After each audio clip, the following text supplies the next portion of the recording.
세번역 성경 욥기 22장. 대만 사람 엘리바스가 대답하였다. 사람이 하나님께 무슨 유익을 끼쳐 드릴 수 있느냐?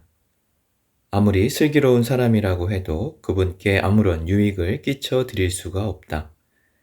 내가 올바르다고 하여 그것이 전능하신 분께 무슨 기쁨이 되겠으며, 내 행위가 온전하다고 하여 그것이 그분께 무슨 유익이 되겠느냐? 내가 하나님을 경외한 것 때문에 하나님이 너를 책망하시며 너를 심판하시겠느냐? 오히려 내 죄가 많고 내 죄악이 끝이 없으니 그러한 것이 아니냐? 내가 까닭 없이 친족의 재산을 압류하고 옷을 빼앗아 헐벗게 하고 목마른 사람에게 마실 물 한 모금도 주지 않고 배고픈 사람에게 먹을 것도 주지 않았기 때문이 아니겠느냐? 너는 권세를 이용하여 땅을 차지하고 지위를 이용하여 이 땅에서 거들먹거리면서 살았다. 너는 과부들을 빈손으로 돌려보내고 고아들을 혹사하고 학대하였다. 그러기에 이제 내가 온갖 올무에 걸려들고 공포에 사로잡힌 것이다. 어둠이 덮쳐서 내가 앞을 볼 수 없고 홍수가 너를 뒤덮는 것이다. 하나님이 하늘 높은 곳에 계시지 않느냐? 저 공중에 높이 떠 있는 별들까지도 하나님이 내려다보고 계시지 않느냐? 그런데도 너는 하나님이 무엇을 아시겠으며 검은 구름 속에 숨어 계시면서 어떻게 우리를 심판하실 수 있겠느냐? 짙은 구름에 그가 둘러싸여 어떻게 보실 수 있겠느냐? 다만 하늘에서만 왔다 갔다 하실 뿐이겠지 하는구나.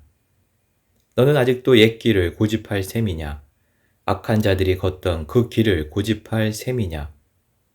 그들은 때가 되기도 전에 사로잡혀갔고 그 기초가 무너져서 강물에 떠내려가 버렸다. 그런데도 그들은 하나님께 말하기를 우리를 좀 그냥 내버려 두십시오. 전능하신 분이라고 하여 우리에게 무슨 일을 더 하실 수 있겠습니까? 하였다. 그들의 집에 좋은 것을 가득 채워주신 분이 바로 하나님이신데도 악한 자들이 그런 생각을 하다니 나는 이해할 수 없다. 그런 악한 자가 형벌을 받을 때에 의로운 사람이 그것을 보고 기뻐하며 죄 없는 사람들이 그것을 보고 비웃기를 과연 우리 원수는 전멸되고 남은 재산은 불에 타서 없어졌다 할 것이다. 그러므로 너는 하나님과 화해하고 하나님을 원수로 여기지 말아라. 그러면 하나님이 너에게 은총을 베푸실 것이다. 하나님이 친히 말씀하여 주시는 교훈을 받아들이고 그의 말씀을 내 마음에 깊이 간직하여라. 전능하신 분에게로 겸손하게 돌아가면 너는 다시 회복될 것이다. 온갖 불의한 것을 내 집 안에서 내버려라. 황금도 티끌 위에다가 내버리고 오빌의 정금도 계곡에 돌바닥 위에 내던져라.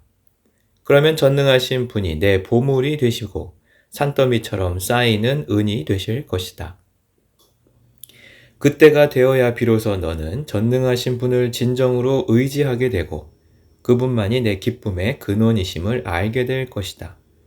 내가 그분에게 기도를 드리면 들어주실 것이며 너는 서원한 것을 다 이룰 것이다.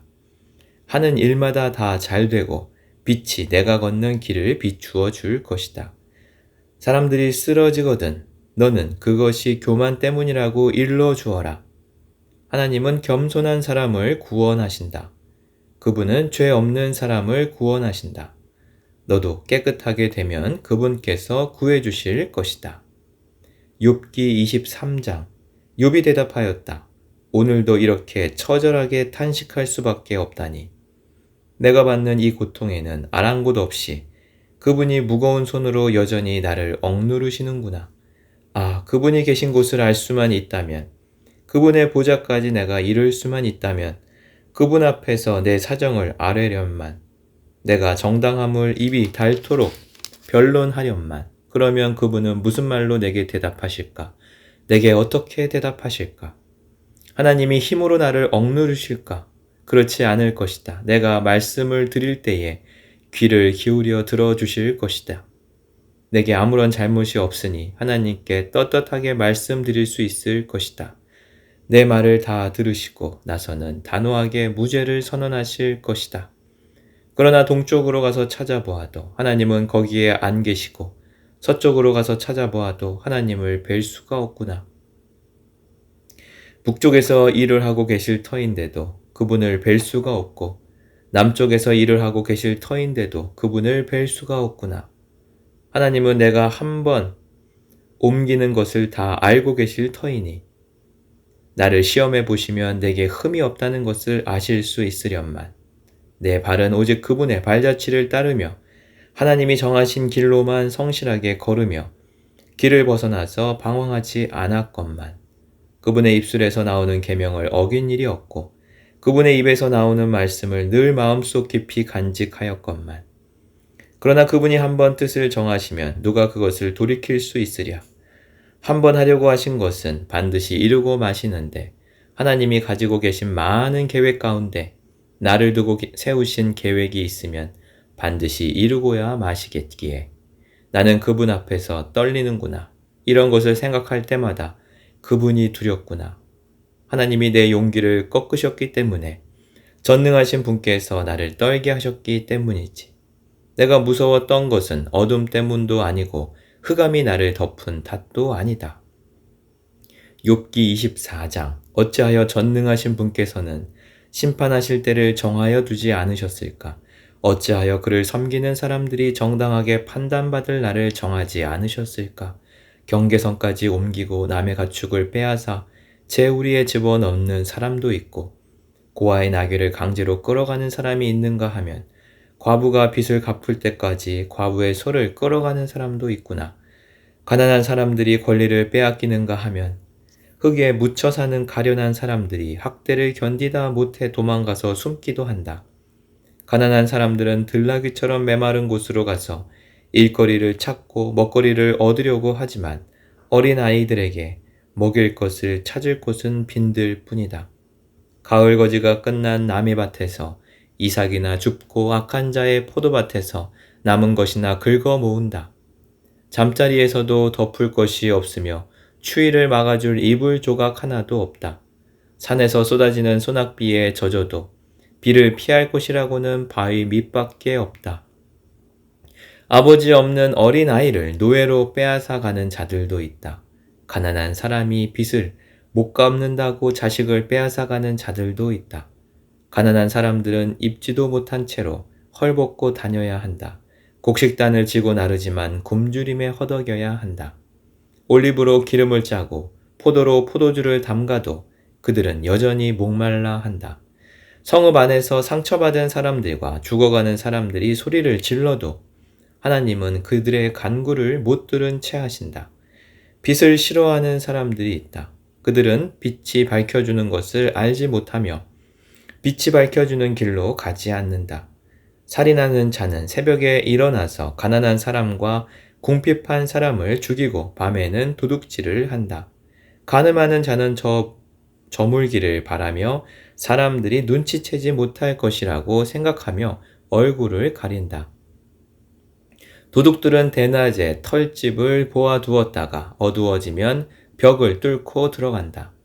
이런 자들은 하나같이 밝은 한낮에는 익숙하지 못하다. 그들은 한낮을 무서워하고 오히려 어둠 속에서 평안을 누린다. 악한 사람은 홍수에 떠내려간다.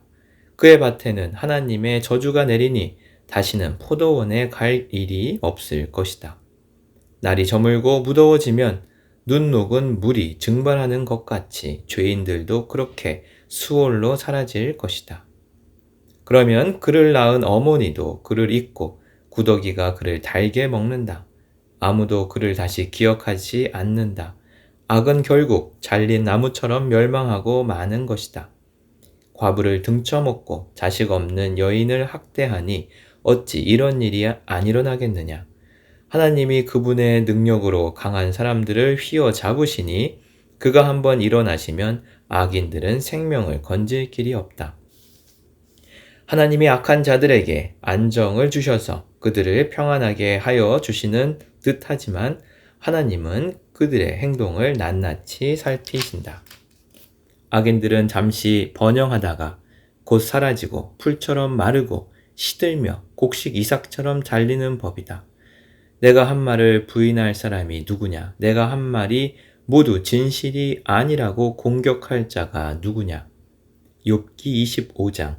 수아 사람 빌닷이 대답하였다. 하나님께는 주권과 위엄이 있으시다. 그분은 하늘나라에서 평화를 이루셨다. 그분이 거느리시는 군대를 헤아릴 자가 누구냐? 하나님의 빛이 가서 닿지 않는 곳이 어디에 있느냐?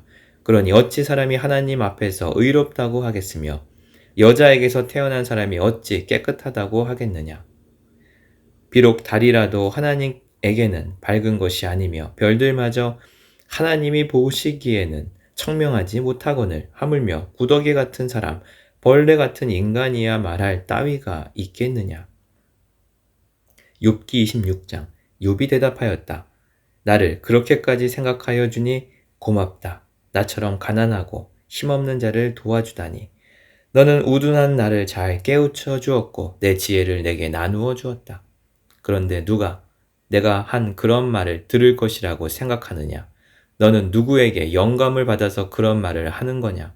죽은 자들이 떤다. 깊은 물 밑에서 사는 자들이 두려워한다. 수월도 하나님께는 훤하게 보이고 멸망의 구덩이도 그분의 눈에는 훤하게 보인다.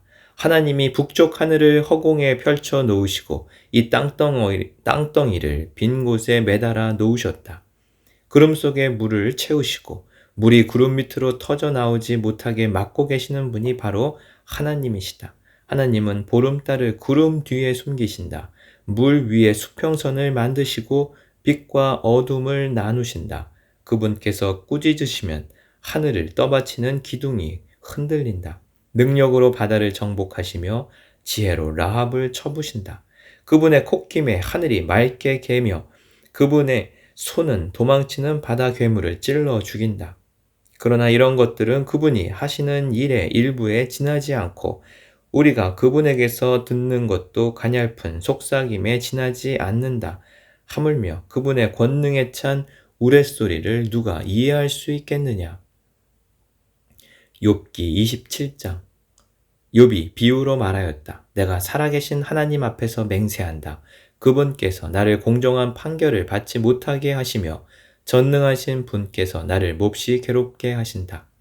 내게 호흡이 남아있는 동안은 하나님이 내 코에 불어넣으신 숨결이 내 코에 남아있는 한 내가 입술로 결코 악한 말을 하지 않으며 내가 혀로 거짓말을 하지 않겠다.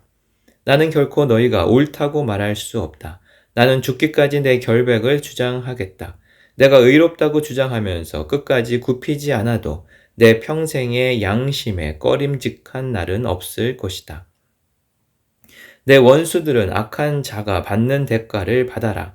나를 대적하는 자는 악인이 받을 벌을 받아라. 하나님이 경건하지 않는 자의 생명을 끊고 그의 영혼을 불러가실 때에 그의 희망이란 과연 무엇이겠느냐? 환난이 그에게 닥칠 때에 하나님이 그의 부르짖음을 들어주시겠느냐? 그들은 전능하신 분께서 주시는 기쁨을 사모했어야 했고 그분께 기도했어야 했다. 날더러도 하나님의 응답이 얼마나 큰지 가르치라고 해보아라. 전능하신 분께서 계획하신 바를 설명하라고 해보아라. 그러나 그만두겠다. 이런 일은 너희도 이미 알고 있는 것이 아니냐. 그런데 너희는 어찌하여 그처럼 터무니없는 말을 하느냐. 하나님이 악한 자에게 주시는 벌이 무엇인지, 전능하신 분께서 폭력을 행하는 자에게 주시는 벌이 무엇인지 아느냐. 비록 자손이 많다 해도 모두 전쟁에서 죽고 말 것이다. 그 자손에게는 배불리 먹을 것이 없을 것이다. 살아남은 사람은 또 연병으로 죽어 매장되니 살아남은 과부들은 기가 막혀서 울지도 못할 것이다. 돈을 셀 수도 없고 긁어 모으고 옷을 산더미처럼 쌓아 놓아도 엉뚱하게도 의로운 사람이 그 옷을 입으며 정직한 사람이 그 돈더미를 차지할 것이다. 악한 자들이 지은 집은 거미집과 같고 밭을 지키는 일꾼의 움막과 같다. 부자가 되어서 잠자리에 들지만 그것으로 마지막이다. 다음 날에 눈을 떠보면 이미 알거지가 되어 있다. 두려움이 홍수처럼 그들에게 들이닥치며 폭풍이 밤중에 그들을 쓸어갈 것이다. 동풍이 불어와서 그들을 그 살던 집에서 쓸어갈 것이다. 도망치려고 안간 힘을 써도 동쪽에서 오는 폭풍이 사정없이 불어닥쳐서 그들을 날려버릴 것이다. 도망가는 동안에 폭풍이 불어닥쳐서 무서운 파괴력으로 그들을 공포에 떨게 할 것이다. 욥기 28장. 은을 캐는 광산이 있고 금을 정련하는 재련소도 있다. 철은 흙에서 캐어내며 구리는 광석을 녹여서 얻는다. 광부들은 땅속을 깊이 파고 들어가서 땅속이 아무리 캄캄해져도 그 캄캄한 구석구석에서 광석을 캐어낸다. 사람이 사는 곳에서 멀리 떨어진 곳, 사람의 발이 가 닿지 않는 곳에 사람들은 갱도를 판다. 줄을 타고 매달려서 외롭게 일을 한다. 땅 위에서는 먹거리가 자라지만 땅속은 같은 땅인데도 용암으로 들끓고 있다. 바위에는 사파이어가 있고 돌가루에는 금이 섞여 있다. 솔개도 거기에 이르는 길을 알지 못하고 매 날카로운 눈도 그 길을 찾지 못한다. 겁없는 맹수도 거기에 발을 들여놓는 일이 없고 무서운 사자도 그곳을 밟아본 적이 없다. 사람은 굳은 바위를 깨고 산을 그 밑뿌리까지 파들어 간다. 바위에 굴을 뚫어서 각종 진귀한 보물을 찾아낸다. 강의 근원을 찾아내고 땅에 감추어진 온갖 보화를 들추어낸다. 그러나 지혜는 어디에서 얻으며 슬기가 어느 곳은 있는 곳은 어디인가? 지혜는 사람에게서 발견되는 것이 아니다. 사람은 어느 누구도 지혜의 참 가치를 알지 못한다. 깊은 바다도 나는 지혜를 감추어 놓지 않았다 하고 말한다. 넓은 바다도 나는 지혜를 감추어 놓지 않았다 하고 말한다. 지혜는 금을 주고 살 수 없고 은으로도 그 값을 치를 수 없다. 지혜는 오빌의 금이나 값진 루비나 사파이어로도 그 값을 치를 수 없다. 지혜는 금보다 값진 것, 금잔이나 값진 유리잔보다 더 값진 것이다. 지혜의 값은 산호보다 수정보다 비싸다. 지혜를 얻는 것은 진주를 가진 것보다 값지다. 에티오피아의 토파즈로도 지혜와 비교할 수 없고 정금으로도 지혜의 값을 치를 수 없다. 그렇다면 지혜는 어디에서 오며 슬기가 있는 곳은 어디인가? 모든 생물의 눈에 섬겨져 있고 공중의 새에게도 감추어져 있다. 멸망의 구덩이와 죽음도 지혜를 두고 이르기를 지혜라는 것이 있다는 말은 다만 소문으로만 들었을 뿐이다 하고 말한다. 그러나 하나님은 지혜가 있는 곳에 이르는 길을 아신다. 그분만이 지혜가 있는 곳을 아신다. 오직 그분만이 땅끝까지 살피실 수 있으며 하늘 아래에 있는 모든 곳을 보실 수 있다. 그분께서 저울로 바람에 강약을 달아보시던 그때에, 물에 분량을 달아보시던 그때에, 비가 내리는 규칙을 세우시던 그때에, 천둥 번개가 치는 길을 정하시던 그때에, 바로 그때에 그분께서 지혜를 보시고 지혜를 칭찬하시고 지혜를 튼튼하게 세우시고 지혜를 시험해 보셨다. 그런 다음에 하나님은 사람에게 말씀하셨다. 주님을 경외하는 것이 지혜요. 악을 멀리하는 것이 슬기다. 아멘.